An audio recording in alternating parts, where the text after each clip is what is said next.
Siyakhuleka ke kunina benkashana yamenzi eyaphuza umlazi angamefa. Siyakhuleka kunina sizwe sakaZulu. Sikhuleka kona wonke amakhosi esikhothama ngaphansi kwawo lapha kwaZulu. Siyakhuleka kunina Ningizimu Afrika. Ngikhuleka kunina nonke emagumbini amanomhlaba. Le Indalo Media and Podcasting kanti lo ophambi kwe njengamanje umkhulu Gwabini ikhehla lamakhehla ikhehle linye. Kanza kwethu, if you are new to this channel, please make sure that you subscribe. You also hit the notification bell. So into ezokwenzeka mangabe i-notification bell yakho usuyiclickile, uYouTube will notify you njalo mangabe umkhulu Gwabini ene video entsha ekhona. Lokho kwenza ukuthi ungaphindi uphuthelwe ama-video. Uma ngabe kusube nathi isikhathi eside, awukuphinde double check ukuthi usubscribeile yini. Kukhona aba-engageayo nathi ba-comment ba-like but abaka-subscribe. So ibalulekile ke nganza kwethu le nkonzo yokusubscribe. Iyasiza sikhule as a channel, iyasiza ukuthi sirecognize uYouTube as a fast growing channel. So ngicela senze sure ukuthi subscriber, siphinde sishare i-content elethwa umkhulu Gwabini neNdalo Media and Podcasting. Nganza kwethu ngaphandle kokuchitha isikhathi, ngicela singene kwi-topic yanamhlanje. Topic yanamhlanje ke again ngizokwenza a follow up video from the one I did previously on abalozi. Ngike ngakhuluma kakhulu nganza kwethu ngabalozi bathinteka abantu bathinteka kakhulu ngaleyo video. Ama comment akhona impela ayemahle eza ngamandla. Kepha ke ngikhulumile ngokuthi abalozi bayini, ngabachaza kakhulu kuleyo video. Ngabachaza kakhulu kuleyo video. Kepha namhlanje ngizokhuluma ngomuntu obazibayo abalozi, okanye abalozi bakhe abahlalisekile, abakamkelwa, abakahlanjululwa, abakakadlelwa, abakagcinelwa usiko labo. Ngicela nilalelisiseke le video, wenze sure ukuthi uyilalela kuze kufike egcineni, ngoba into engizoyambula la nganza kwethu, njengoba ngihlale ngisho ngithe ngikukhulumayo mina kungefani nokwabanye. Kunesizathu why uqondane nomkhulu Gwabini. Ingoba mhlambe lokho engizokukhuluma mina ngizokwambula lokho kuhambisana impela nethonga lakho nedlozi lakho okufanele kuba ukudla kwalo. Ngicela ukuthi kulalelisise kahle, ususa yonke into ezoba i-distraction phambi kwakho ebese uyalokhunja uyafunda kule video.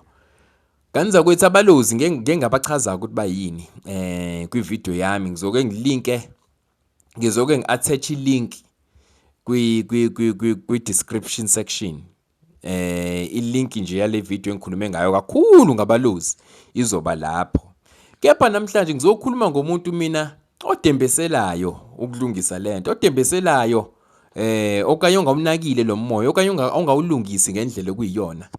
Abalozi ke nganza kwethu bajule kakhulu kanti banolilako olukhulu. Banolilako olukhulu abalozi.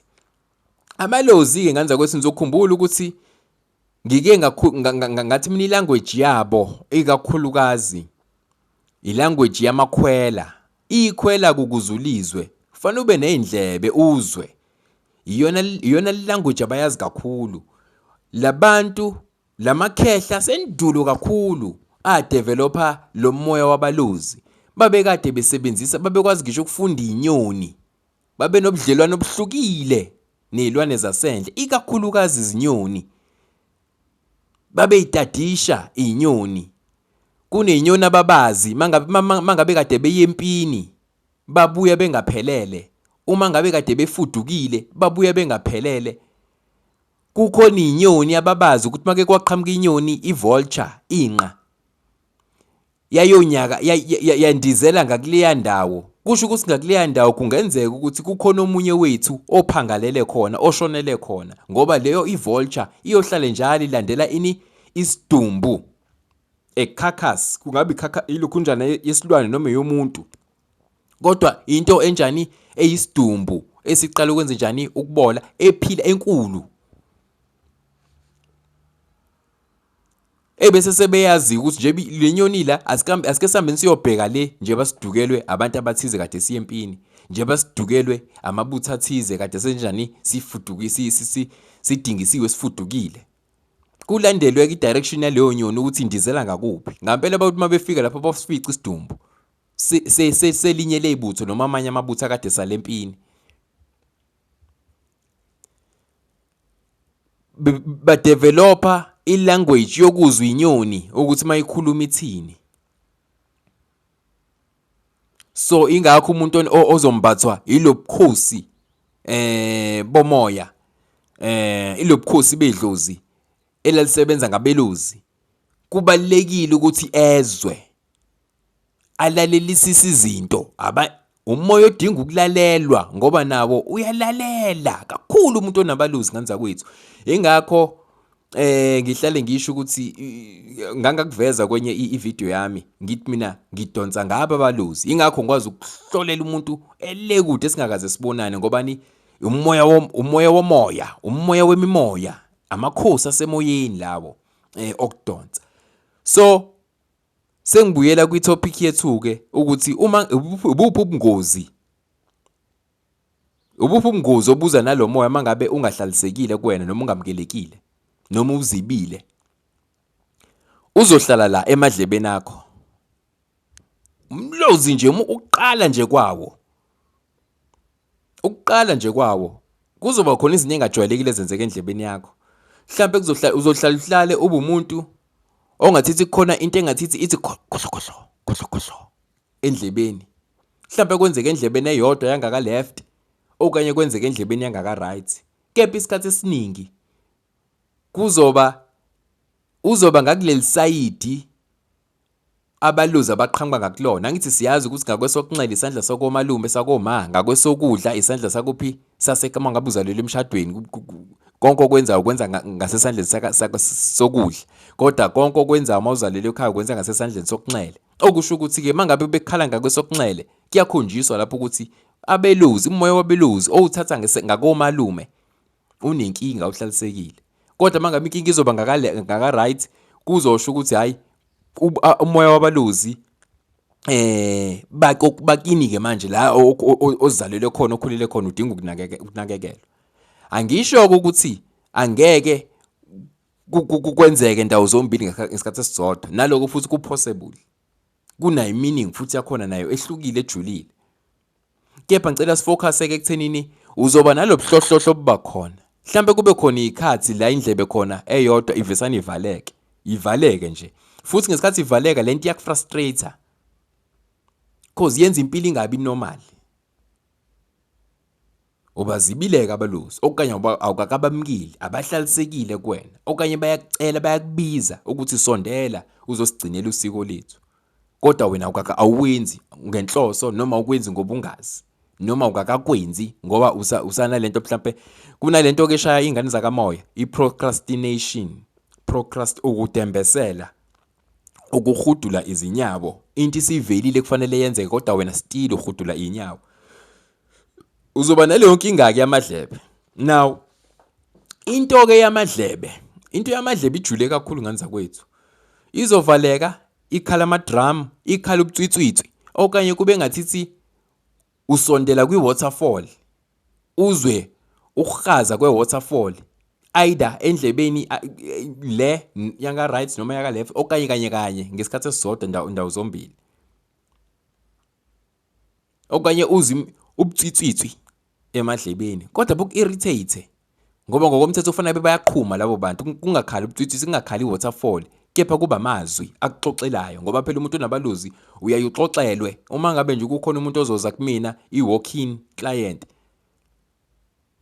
abenza ama-walk-in, uyayathi efika ngithi nawu kade ngidoda ngikulindile, hayi ngiyaluza udaba lakho, hayi phela angithi inkinga ibe la. Umuntu amangala ukuthi hawu kanjani. Yibo ke abeluzi labo.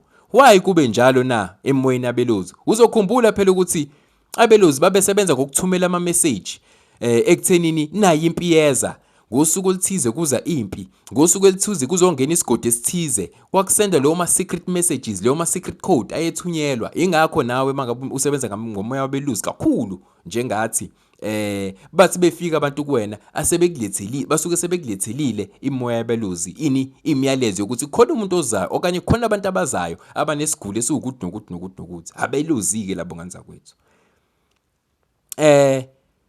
Ngesikhathi usunenkinga yendlebe,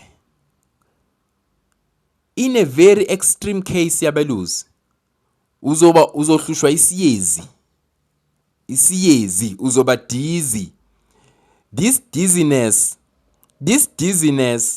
will isikhathi esiningi bukhozwa ile imbalance eza nani nokuvaleka kwendlebe eyodwa okanye indlebe. Amadlebe kunalento la ngisazoke ngifuna igama layo kakhulu. Kunamanzi awuketshezana ala emntwini. Lawo manzi lolo ketshezi umthamo walo ubalekile, iyona into ekwazi ukwenza uhamba uqonde upright, ukwazi ukuhlukanisa into etshekile nento eqondile. Lawo manzi ngingawafanisa indima ayidlalayo emzimbeni womuntu elokhunjaneni ekumaintaineni ibalance yomuntu. Ilento ekidlalwe kukhona lento esetshenziswa abantu abakhayo yokukala ukuqonda kwento nani ngiyalikhohle igama lakhona ningixolele. Angibanga umuntu omandla ke izinto zakafi emathuluzini. Kodwa kukhona into ekekuqalwe ngayo eba nento eyichashazana lamanzi. So mangabe le yini igama layo Nkosi? Kodwa niyayazi lento abantu abakhayo abaqala ngayo ukuqonda isimo se-structure, ukuqonda nokutsheka nokugwegwa kwe-structure. So nomuntu uba nayo ke leyo nto idonsa isuka la emadlebeni ihambe ngekhanda ngelokhunjana ethize. Iyona into emaintaina ibalance emntwini. Ngoba uma ngabe omunye umuntu eshayike walimala kakhulu endlebeni, uyagcina sewumuntu otshekela ngasesayidini elithize eliro okukhombisa ukuthi le balance ayisekho. So abeluzi ke mangabe sebekushaya sebekukhombisa ilanguage yabo ke kuzoba izinto ezifana nalezo. Uzohlukumezeka kakhulu emadlebeni. Ebese umsindo ikakhulukazi lo msindo lo onobucwininiza mhlambe njengezingane ezincane emayidlala ke ziyahleka ziyachwaza, umsindo onokuchwaza. Ebese wena uvisana ukucasule kakhulu, ebese uthethisa izingane ngendlela engalindelekile ukuthi ungazithethisa ngayo. Yini uzwakala kwena kakhulu lo msindo kakhulu uyahlukumeza. Abeluzi labo nganza kwethu, umoya wabeluzi usungahlalisekile ungamukelekile kuwena ungabalansile. Ingakho uzothi izinto eziwumsindo zikubangela umsindo zikucasule, futhi mangabe usukucasulile lo msindo, uma ngabe kuukuthi mhlawumbe usendaweni la ungeke uthethise khona kona umsindo weingane akona umsindo wabantu, imood yakhe iyashintsha ngesimo sokuthi usemsindweni. Ungabe usaba right, ungabe nje usaba right, ungabe sahlaliseka. Yini umsindo abeluzi, imoya abeluzi ke leyo nganza kwethu.